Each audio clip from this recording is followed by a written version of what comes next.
कुठलंही राजकीय भांडवल करायचं नाही. यांना जे बोलायचं असेल तर बोलू द्या. काळाच्या ओघात त्या साऱ्याची उत्तर आहेत. मी तर त्या दिवशी माझ्या भावना व्यक्त केल्या जाहीरपणाने. माझ्या भावना ह्याच आहेत की म्हणूनच मी सांगितलं की मी राजधर्म पाळला, मी धर्मशास्त्र पाळला. दादांना सावलीसारखी साथ वहिनींनी आयुष्यभरामध्ये दिली. त्यामुळे दादा दादा आहेत. दादांची बरोबरी कोण करणार नाही.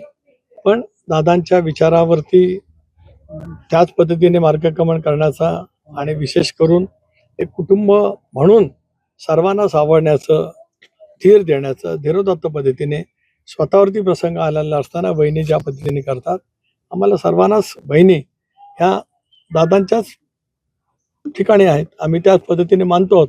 आमच्या भावना त्याच आहेत आणि ह्या आजच आहेत अशातला नव्हे, तर गेल्या अनेक वर्षामध्ये आम्ही त्याच आपुलकीतून किंवा त्याच नात्यातून बहिणींच्याकडे अनेक वेळेला त्यांचं क्रीडा, सामाजिक वेगवेगळ्या क्षेत्रातलं स्वच्छतेमध्ये त्यांनी घेतलेलं काम, या सगळ्या परिसरातलं त्यांनी उभं केलेलं विश्व, याची सुद्धा अनेक वेळेला त्यांच्याकडनं माहिती घेऊन आम्ही आमच्याकडे करण्याचा तो प्रयत्न करत आलो. त्यामुळे आमचं स्थान, आमच्या हृदयातलं स्थान तेच आहे.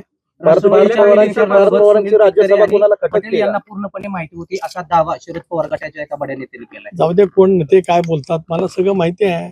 जे कोण नेते असतील त्यांनी नाव घेऊन सांगावं. मी हेच सांगितलं की बहिणींची शपथची घाई का केली असा आरोप आमच्यावरती करणारे इथे दादांचं शव अंत्यदर्शनासाठी ठेवलेलं असताना ते बाहेरच मुलाखती देत होते विलिनीकरणाच्या.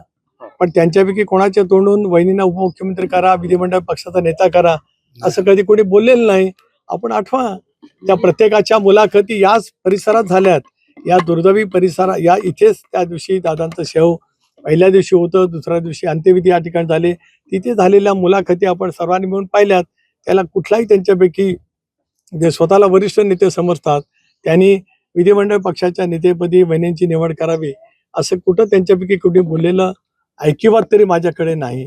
उलट ज्यांना जे बोलायचं असेल ते बोलू द्या.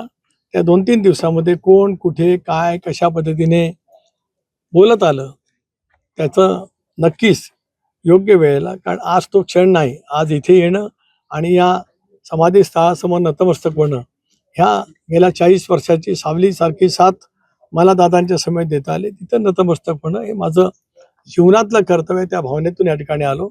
मला या ठिकाणच्या माझ्या येण्याचं, इथे नतमस्तक होण्याचं कुठलंही राजकीय भांडवल करायचं नाही. यांना जे बोलायचं असेल तर बोलू द्या. काळाच्या ओघात त्या साऱ्याची उत्तरं आहेत आणि माझ्याकडे सुद्धा 26 वर्षाच्या वाटचालीतली दादांचा प्रवास, त्याच्यामध्ये निर्माण केलेले अडथळे सगळं माझ्याकडे पूर्णपणाने, मी त्या अनेक घटनांचा साक्षीदार असल्यामुळे मला त्याच्याबद्दलची पूर्णपणाची माहिती आहे. महाराष्ट्रातील सर्व बातम्यांचे विश्वासार्ह व्यासपीठ, सकाळच्या सर्व सोशल मीडिया प्लॅटफॉर्मला लाईक, फॉलो आणि सबस्क्राईब करा. तसंच सर्व नोटिफिकेशनसाठी बेल आयकॉन प्रेस करायला विसरू नका.